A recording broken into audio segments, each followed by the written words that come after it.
ఎవడన్నా ఆకలితో వస్తే మన దగ్గర మనం అన్నం పెట్టాలని ఆశ ఉండే. చాలా మంది యూట్యూబ్లో అడుగుతారు, మంచి బట్టలు వేసుకొని వచ్చిన వాడికి అన్నం ఎందుకు పెట్టినామని.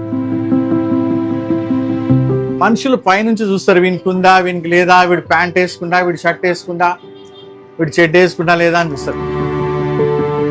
అక్కడ అన్నదానం పెడితే సిగ్గుపడకుండా మనం తింటాం జనరల్గా లైన్లో. కానీ బయట పెట్టినప్పుడు ఆలోచిస్తాం, వీడేం రా ఇట్లున్నాడు సంచి పట్టుకొని నిలబడ్డాడని ఆలోచిస్తాం. మధ్యతరగతి కుటుంబాలలో ఎక్కువగా ఉండేది బ్యాంక్ బ్యాలెన్స్ కంటే అనుభవమే. నా పేరు జార్జ్ రాకేష్ బాబు. కరుణా కిచెన్ మొదలు పెట్టడానికి ఎన్నో కారణాలు ఉన్నాయన్నమాట. హైదరాబాద్ అంత పెద్ద నగరంలో దెబ్బ తగిలితే హాస్పిటల్ ఉంది, కుక్క గరిస్తే హాస్పిటల్ ఉంది, కళ్ళు కనబడకుంటే హాస్పిటల్ ఉంది. కానీ ఆకలి ఉన్నోనికి ఏడుంది సార్, అన్నం లేదు. సో ఆకలి ఉన్నోనికి కూడా ఏదైనా దారి కావాలా. సో అట్లా ఆలోచించుకొని ఒక పాయింట్ ఆఫ్ కాంటాక్ట్లో అన్నం దొరకాల. మీరు రాత్రి 12 గంటలకి 1 గంటకి కరీంనగర్ నుంచి బస్సు దిగుతారు హైదరాబాద్లో. మీ దగ్గర పైసలు ఉంటే అన్నం తింటారు, లేకుంటే బస్సులో వండుకోవాల్సి వస్తుంది. సో అట్లా పండుకోకూడదు. వలస కార్మికులు ఏ దేశం నుంచి ఏ రాష్ట్రం నుంచి వచ్చినా ఒక అన్నం తినే పాయింట్ వాళ్ళకి తెలిసి ఉంటే వచ్చి తింటారనే ఆశతోటి ఇది మొదలైంది. సో ఒక ఆశ ఉండే అనమాట, ఒక ఆశ, అన్నం పెట్టాలని ఒక ఆశ ఉండే నాకు కూడా. ఎవడన్నా ఆకలితో వస్తే మన దగ్గర మనం అన్నం పెట్టాలని ఆశ ఉండే. ప్రపంచంలో సినిమా చూసిన వాళ్ళు అందరు యవనస్తులు, యంగ్స్టర్స్ అందరు సినిమా చూడగా అప్పుడే హీరో లాగా చేయాలనుకుంటారు, కానీ తర్వాత చేయడానికి టైం పడుతుంది కదా, చాలా కృషి అవసరం పడుతుంది. కొంతమంది మధ్యలోనే వదిలేసి చురుకుపోతారు, కొంతమంది వస్తారో కూడా తెలియదు. అందరు గుంపులో చేస్తారు. సో నేను కూడా ఈ ఆశ మనసులో పెట్టుకున్నా, ఒకరోజు నేను కూడా అన్నం పెట్టాలి ఆకలైన వాళ్ళకి అని అనుకొని అట్లా ఇక్కడి వరకు వచ్చింది. సో అన్నం పెట్టడానికి స్తోమత అయింది. ఉద్యోగం చేస్తున్నా, సంస్థ ఏర్పాటు చేసుకున్నా, అన్నీ చేసుకున్నా. సో ఎంతలో పెడితే బాగుంటుంది. ఫ్రీగా ఇస్తే లైన్లో ఆటోడు నిలబడ్డాడు, అంతేనా? ఫ్రీగా నువ్వు ఇస్తే ఆటోడు నిలబడ్డాడు, స్విగ్గీ వాడికి ఆకలైనా నిలబడ్డాడు, కార్లో ఉన్నోడు కూడా నిలబడ్డాడు. సో ఆకలైనప్పుడు నిలబడి తినాలంటే ఇబ్బంది అనిపిస్తుంది. అదే గుడి కానీ ఇంకేదైనా మంచి పుణ్యక్షేత్రాలలో సిగ్గుపడకుండా నిలబడతాం. అక్కడ అన్నదానం పెడితే సిగ్గుపడకుండా మనం తింటాం జనరల్గా లైన్లో. కానీ బయట పెట్టినప్పుడు ఆలోచిస్తాం, వీడేం రా ఇట్లున్నాడు సంచి పట్టుకొని నిలబడ్డాడని ఆలోచిస్తాం. కానీ మేము చిన్నగా ఉన్నప్పుడు చూసేది, మాకు ఇష్టమైన హీరో సినిమా వచ్చిందంటే ఇక టాప్ క్లాస్ నుంచి దొరకకుంటే ఇక చిన్న క్లాస్లో పోయి లైన్లో నిలబడేది. ఆ లైన్లో ఎట్లాంటి వాడు ఉన్నాడా, తాగుబోతున్నాడా, బట్టలు చినిగిపోయిందా అని చూడకపోయేది. మాకు టికెట్ కావాలా, మేము సినిమా చూడాలా ఫస్ట్ షో, అంతేనా? సో అదే విధంగా ఇక్కడ కూడా ₹1 తీసుకొని వస్తాడు. వాడు ఎట్లాంటి వాడు ఉన్నాడో నాకు అనవసరం, నేను పైసలు ఇస్తున్నా, అన్నం కొనుక్కుంటున్నా, తింటున్నా, దట్స్ ఆల్. ఏ భేదం లేదనమాట, అందరూ ఒక్కటే. చాలామంది యూట్యూబ్లో అడుగుతారు, మంచి బట్టలు వేసుకొని వచ్చిన వాడికి అన్నం ఎందుకు పెట్టినామని. సార్ ఎంత మంచి బట్టలు వేసుకున్నా ఆకలి ఉన్నప్పుడు, ఆకలి అయినప్పుడు డబ్బులు ఉంటే కూడా అన్నం దొరకకుంటే వేస్ట్ కదా సార్.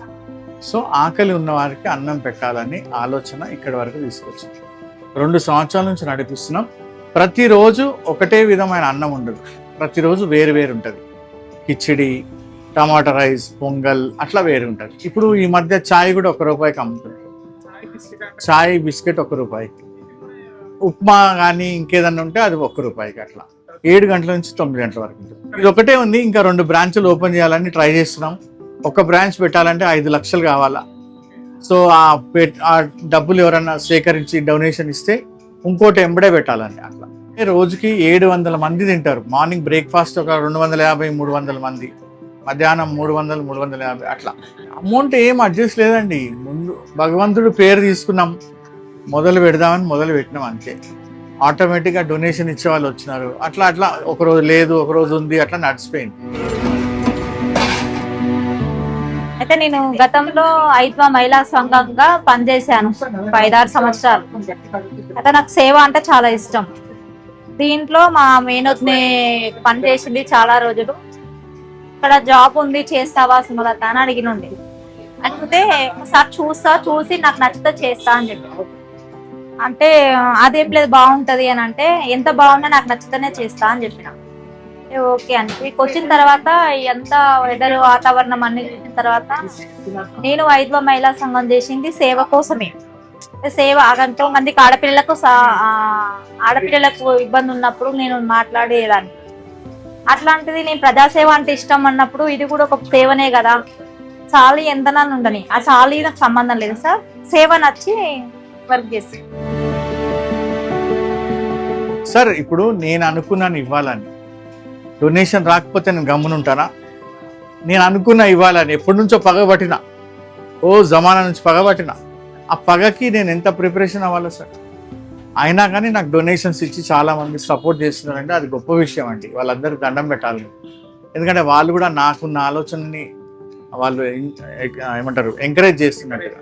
మనుషులు పైనుంచి చూస్తారు, వీనికి ఉందా, వీనికి లేదా, వీడు ప్యాంట్ వేసుకుంటా, వీడు షర్ట్ వేసుకుంటా, వీడు చెడ్డ వేసుకుంటా లేదా అని చూస్తారు. కానీ మన మనసులో ఉన్నది మనకు నచ్చిన వాళ్ళు, మన దగ్గర ఉన్న వాళ్ళకి అర్థమవుతుంది. అట్లా ఎంకరేజ్ చేయడం వల్ల నేను ఇక్కడి వరకు వచ్చాను. 7:30కి టిఫిన్ స్టార్ట్ అయిపోతుంది. అంటే మార్నింగ్ టిఫిన్ పులిహార ఉంటుంది, ఒక రోజు ఉప్మా ఉంటుంది, చాయ్ ఉంటుంది, రెగ్యులర్ చాయ్ ఉంటుంది. చాయ్, ఉప్మా, పులిహార ఒక్కొక్క రోజు ఒక్కొక్కటి పెడతారు. బ్రేక్ఫాస్ట్ టైం 7:30కి స్టార్ట్ అవుతుంది. 7:30 నుంచి అంటే 1 అవర్ 2 అవర్స్ అట్లా అయిపోతుంది. అంటే జనాలు అప్పటికే వచ్చి ఉంటారనమాట, క్యూ కట్టేస్తారు ఇక్కడే. ఇక ఫటాఫట ఇచ్చేయటమే, ఇక ఫాస్ట్గా అయిపోతుంది. మొత్తం 600-700 మంది వస్తారు. అంటే ఇప్పుడు ఇంకా ఎక్కువ అవుతున్నారు. అంటే యూట్యూబ్లో చూసి, ఇన్స్టాల్లో చూసిన వాళ్ళు, ఇట్లా మీడియాలో చూసిన వాళ్ళు వస్తున్నారు, చూద్దామని కూడా వస్తున్నారు. వాళ్ళకి మంచి మంచి వాళ్ళు కూడా వస్తున్నారు, ఆఫీసర్లు కూడా వచ్చి భోజనం చేస్తున్నారు. బాగుందా లేదా అని చూస్తున్నారు. వాళ్ళు మెచ్చుకొని పోతున్నారు. బాగా ప్లేట్స్ క్లీన్ ఉన్నాయి, చాలా బాగా పెడుతున్నారు. 1 రూపీకి ఏమొస్తుందని చాలా మంది మెచ్చుకున్నారు. తినేసి పోతారు. చాలా మంది జాబ్ చేసే వాళ్ళు కూడా పక్కన వాళ్ళందరూ వచ్చి తినేసి వెళ్తారు. అన్నదానం అనేది అన్ని ధర్మాలలో, అన్ని మతాలలో అది గొప్ప విషయం అని చెప్తారు. మీరు అన్నదానం చేస్తే ఒక దేవుడికి ఇష్టమైన పని చేసినట్టు అంటారు. మన తెలుగు వాళ్ళు అంటారు అన్నదానం అంటే అన్నం పరబ్రహ్మ స్వరూపం అని అంటారు. ముస్లింలు అయితే ఆకలిగా ఉన్నోడికి అన్నం పెడితే నీకు దేవుడి పేరు రాసుకుంటాడు అంటాడు. క్రిస్టియన్స్ అంటారు ఆకలిగా అన్నం పెట్టడమే ఆ యేసు ప్రభుకి ఇష్టమైన పని అంటారు. మీరందరు కలిసి మీ దేవుళ్ళకి ఇష్టమైన పని చేయాలనుకుంటే మా కరుణా కిచెన్కి వచ్చి మాకేమైనా సహాయం చేస్తే మేము అలా ఆకలి ఉన్న వారికి వెతికి అన్నం పెడతాం. నేను చదువుకున్నది పనికి రాలేదు, నేను అనుభవించింది పనికి వచ్చింది నాకు. మేము చిన్న ఉన్నప్పుడు బీఎస్సీ చదివితే మాకు ఉద్యోగాలు వస్తాయనుకునేది. మా నాన్నగారు గవర్నమెంట్ సర్వెంట్ ఉండేది, ఆయన చచ్చిపోతే ఆయన ఉద్యోగం నేను తీసుకుంటా అనుకున్నా. ఆ కంపెనీయే బంద్ అయింది, ఇంకా నాకు ఉద్యోగం దొరకలేదు. ఇంకా మళ్ళీ ఎప్పుడు గవర్నమెంట్ మీద బతకొద్దు, గవర్నమెంట్ ఉద్యోగం మీద ఆశపడొద్దు అని ఆశ చంపుకొని మేమే ఈదడం నేర్చుకున్నాం అనమాట. అనుభవాలు అంటే మధ్యతరగతి కుటుంబాలలో ఎక్కువగా ఉండేది బ్యాంక్ బ్యాలెన్స్ కంటే అనుభవమే. కానీ ఆ అనుభవం అక్కడే ఉండిపోతే మురిగిపోతుంది. ఆ అనుభవాన్ని తీసి ఏదైనా పనికొచ్చేలాగా చేస్తే మేబీ నలుగురికి అవసరం పడుతుంది.